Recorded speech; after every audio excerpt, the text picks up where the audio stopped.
Peter Parker, the amazing Spider-Man, is really my favorite character in all of fiction, not just comic books or anything, just fiction in general.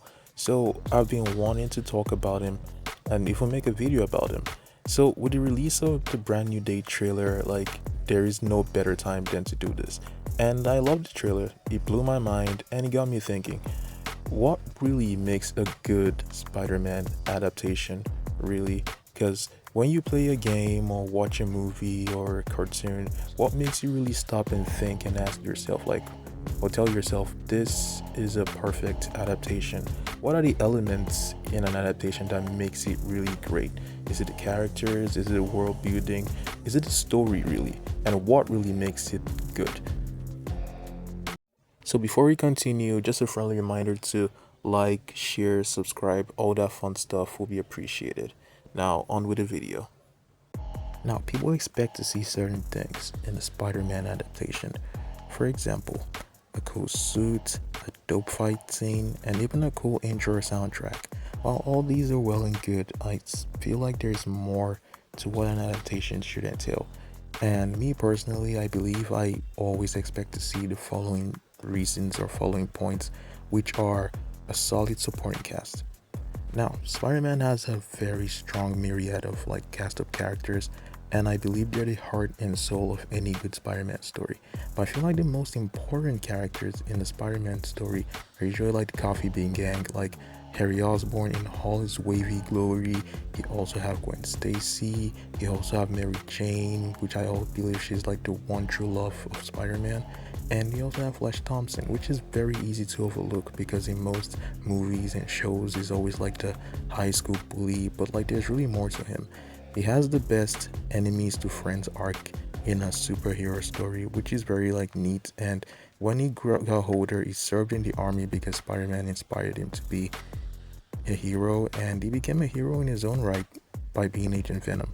And you also have Black Cat, which is a very strong, solid character. It's no surprise that shows like Spectacular Spider-Man and Spider-Man the Animated Series did strong character work because they really understood this. Especially Spectacular Spider-Man, because they were able to get the human characters and make them very developed without any superhero crossover thing to make anything seem interesting, which I gotta appreciate. That's very good. Now, the Daily Bugle is something that used to be a huge lost art in Spider-Man adaptations. I mean, this could fall between characters, supporting characters, but I feel like it adds more into the world building of Spider-Man and its adaptations and all that. So Daily Bugle used to be in every good Spider-Man adaptation or even Marvel adaptations like Earth's Mightiest Heroes or Spectacular Spider-Man, and also 90s Spider-Man cartoon and even the animated series that came before. So the Daily Bugle had characters like J. Jonah Jameson, Robbie Robertson, Betty Brant, Ned Leeds, Phil Urich, and they were so important. They were even in the Ultimate version of the Marvel Universe. Even in the new Ultimate Spider-Man comics, had JJ and Uncle Ben, and the Bugle had a huge role in the series. And it's crazy how the last time we saw this crew in this setting was in the Raimi movies, and an argument can be made that those movies were old and no one reads newspapers anymore. I feel it's pretty much a redundant argument because James Gunn's Superman came out last July and it had the Daily Planet crew, and that movie was basically set in 2025 for the most part, and the Daily Planet crew had relevance to the plot. So for inspiration, most Spider-Man adaptations use certain things like the 90s show, in some cases Brian Bendis's Ultimate Spider-Man from the 2000s, and in most adaptations the 2017 animated series or even Ultimate Spider-Man, most stuff are gotten from the Dan Slott run. And it's crazy how Spider-Man has 60 years of history, and there's certain things you could use the JMS run, which is one of the most solid runs that showed Peter's resilience when fighting Morlun.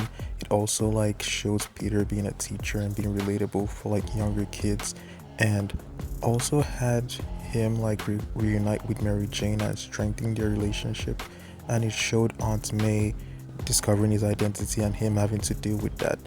You also have David Michelini's run, which showed Peter's marriage and introduced Venom like to the whole world and stuff.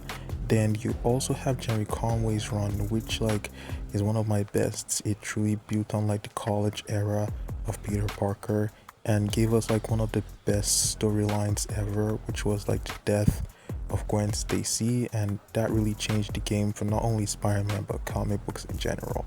And you also have runs like Roger Stearns and Tom DeFalco. It still blows my mind how like these things are not even used in most adaptations today. Now, I can mention all of this, but it would all be redundant if you don't understand the character itself. So, what is Spider Man really all about? To me, it's responsibility. It's me looking out for the little guy. To me, it's knowing you have to do something even when you don't want to. And you knowing that, like, you don't have to look the other way and you can do the right thing when you know you have the ability to. So, that saying with great power comes great responsibility isn't just a throwaway gag or a throwaway word you see in every adaptation. It really carries weight. It's all about like, even though you get down or you get beaten up, you always remember to get back up because you are the only one who has the power to, make it right, So that's how I feel Spider-Man is.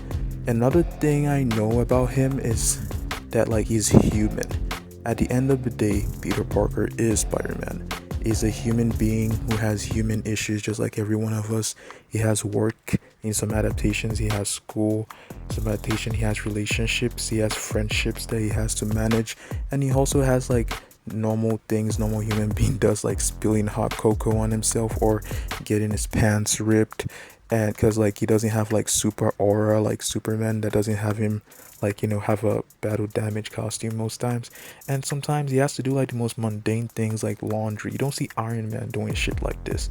Like, that's what really makes him human. That's what makes him relatable. Not him just going through sufferings day by day. It's not torture or misery porn. It's just him doing human things. And he also has the like knack of not giving up, which like some of my friends would compare him to like someone like Rocky Balboa, for example. So with Brand New Day coming out in a couple of months, I really hope all these things are present, or at least an idea of them is present, because I really want this movie to be like one of the greatest of all time. So yeah, that's all I would say about like what I expect for like adaptations so far. I feel like that should be in every DNA of any Spider-Man project like moving forward. So I just thought I'd make this video, and yeah, thank you all for watching. See you in the next one.